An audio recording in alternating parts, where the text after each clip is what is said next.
নমস্কাৰ ছাত্ৰ-ছাত্ৰীসকল, আজি তোমালোকৰ বাবে অষ্টম শ্ৰেণীৰ অধ্যায় 6ৰ দহন আৰু শিখা নামৰ পাঠটিৰ সকলো প্ৰশ্ন উত্তৰ তোমালোকৰ বাবে লৈ আহিছো। ভিডিঅ'লৈ স্কিপ নকৰাকৈ লাষ্টলৈকে চাই থাকি। 1 নম্বৰ প্ৰশ্নত দিয়া আছে দহন সংঘটিত হ'বৰ বাবে আৱশ্যকীয় চৰ্তবোৰৰ তালিকা প্ৰস্তুত কৰা। ইয়াৰ উত্তৰত হ'ব দহনৰ চৰ্তবোৰ হ'ল ইন্ধন, তাপ, অক্সিজেন।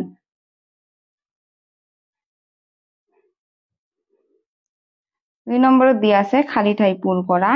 ক কাঠ আৰু কয়লাৰ দহনে বায়ুৰ ড্যাশ ঘটায়। ইয়াৰ উত্তৰত হ'ব প্ৰদূষণ ঘটায়। খত দিয়া আছে ঘৰত ব্যৱহাৰ কৰা এবিধ জুলীয়া ইন্ধন হ'ল। ইয়াৰ উত্তৰত হ'ব কেৰাচিন।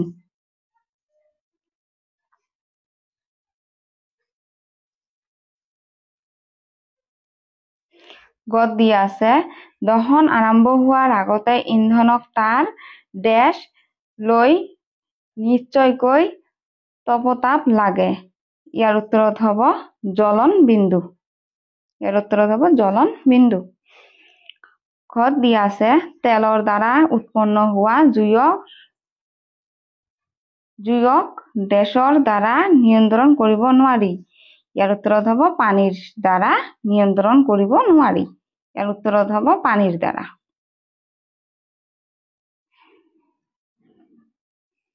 3 নম্বৰত দিয়া আছে যান-বাহনত CNGৰ ব্যৱহাৰে আমাৰ নগৰবোৰত কিদৰে প্ৰদূষণ কমাইছে ব্যাখ্যা কৰা।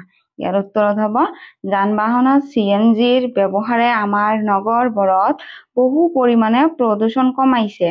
পেট্ৰল বা ডিজেলৰ দহনত কাৰ্বন ডাই অক্সাইডৰ দৰে প্ৰদূষক উৎপন্ন হয়, কিন্তু CNG দহন কৰিলে এনে গেছ অতি সামান্য পৰিমাণেহে উৎপন্ন হয়, কাৰণ CNG অতি পৰিষ্কাৰ ইন্ধন।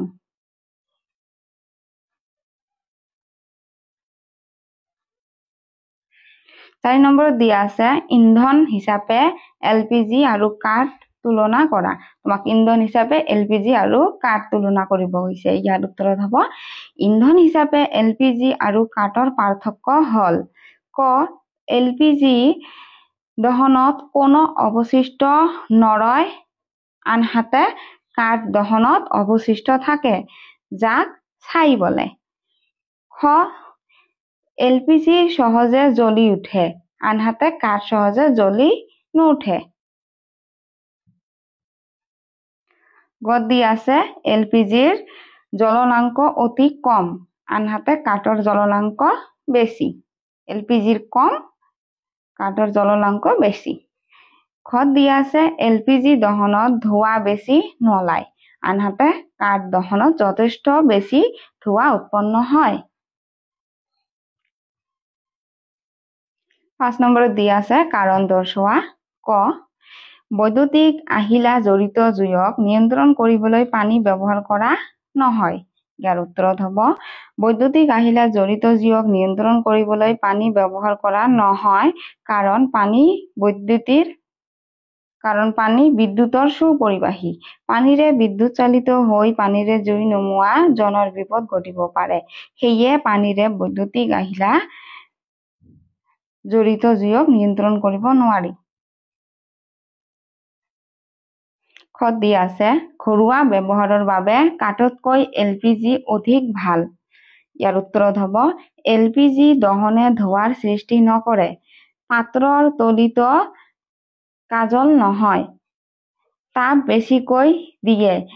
LPG দহনত অৱশিষ্ট বা ছাই উৎপন্ন নহয়, কিন্তু কাঠ দহনত ধোঁৱা ওলায়, পাত্ৰৰ তলিত কাজল হয়, তাপ উৎপন্ন হোৱাৰ মাত্ৰাও কম।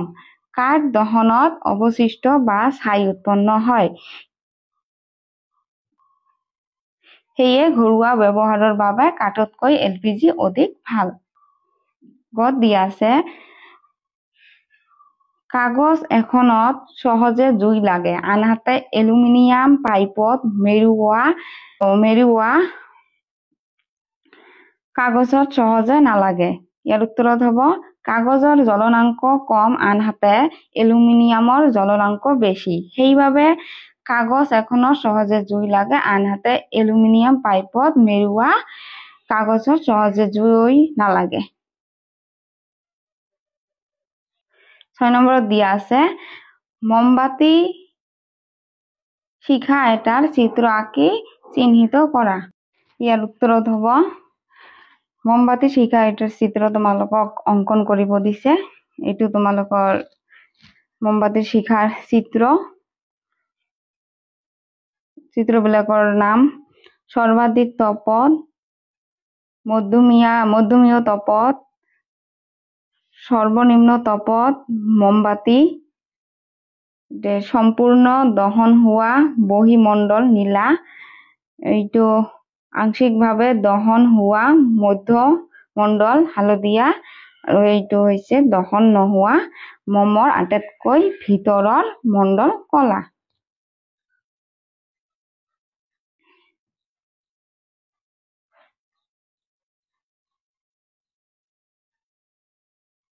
এটি হৈছে মোমবাতি শিখা এটাৰ চিত্ৰ। 7 নম্বৰত দিয়া আছে ইন্ধনৰ ক্যালোৰি মান প্ৰকাশ কৰা এককটোৰ নাম কি? এইটো ইম্পৰ্টেন্ট কোৱেশ্চন হয় তোমালোকৰ কাৰণে। ইয়াৰ উত্তৰত হ'ব ইন্ধনৰ ক্যালোৰি মান প্ৰকাশ কৰা এককটোৰ নাম হল কিলোজুল অথবা কিলোগ্ৰাম।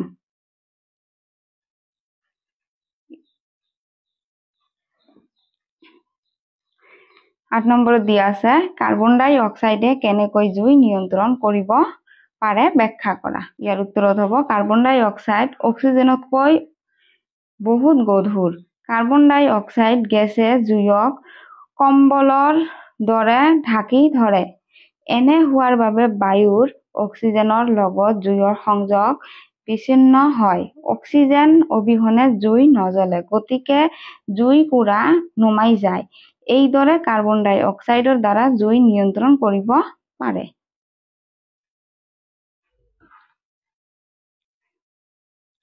9 নম্বৰত দিয়া আছে কেঁচা পাতৰ দম এটা পুৰিবলৈ টান কিন্তু শুকান পাতত সহজে জুই লাগে ব্যাখ্যা কৰা।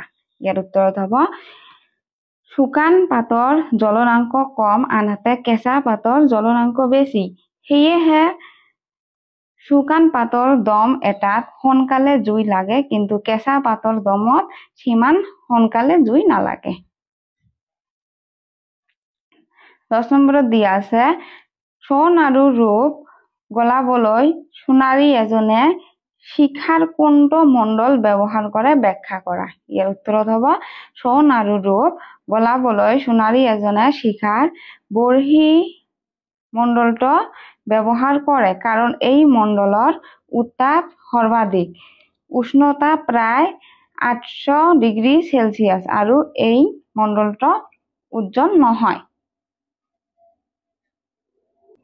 11 নম্বৰত দিয়া আছে কোনো এটা পৰীক্ষাত ইন্ধন এটাৰ 4.5 কেজি পৰিমাণক সম্পূৰ্ণভাৱে পোৰা হল। উৎপন্ন হোৱা তাপৰ পৰিমাণ 1,80,000 কেজি পোৱা গল।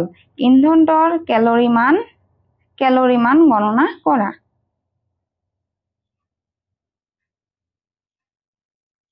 ইয়াৰ উত্তৰত হ'ব ইয়াত ইন্ধনৰ ভৰ দিয়া আছে কত 4.5 কেজি। উৎপন্ন তাপৰ পৰিমাণ দিয়া আছে 1,80,000 কেজি। এতেকে ইন্ধনৰ ক্যালোৰি মান 1,80,000 ইন্ধনৰ ভৰ কিমান দিয়া আছে 4.5 কেজি। ইয়াক হৰণ কৰিলে পোৱা যাব 40,000 কেজি।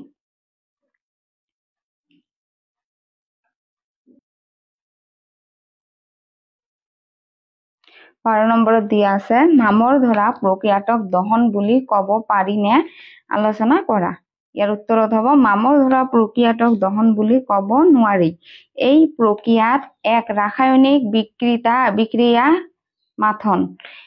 ইয়াত তাপ শক্তি আৰু পোহৰ উভয়ে উৎপন্ন নহয়। দহনত তাপ শক্তি আৰু পোহৰ উভয়ে উৎপন্ন হয়। সেয়ে মামৰ ধৰা প্ৰক্ৰিয়াটোক দহন বুলি কব নোৱাৰি।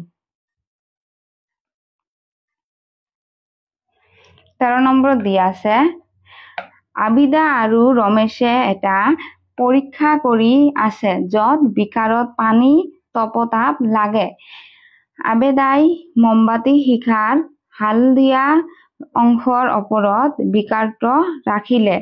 ৰমেশে শিখাটোৰ বহিৰ্তম অংশত বিকাৰটো ৰাখিলে। কাৰ পানীখিনি সোনকালে তপত হ'ব? ইয়াৰ উত্তৰত হ'ব ৰমেশৰ পানীখিনি সোনকালে তপত হ'ব কাৰণ ৰমেশে শিখাৰ বহিঃমণ্ডল অৰ্থাৎ নীলা মণ্ডল ব্যৱহাৰ কৰিছে। বহিঃমণ্ডলৰ তাপ বেছি, আনহাতে আবিদাই হালধীয়া মণ্ডল ব্যৱহাৰ কৰিছে, হালধীয়া মণ্ডলৰ তাপ কম।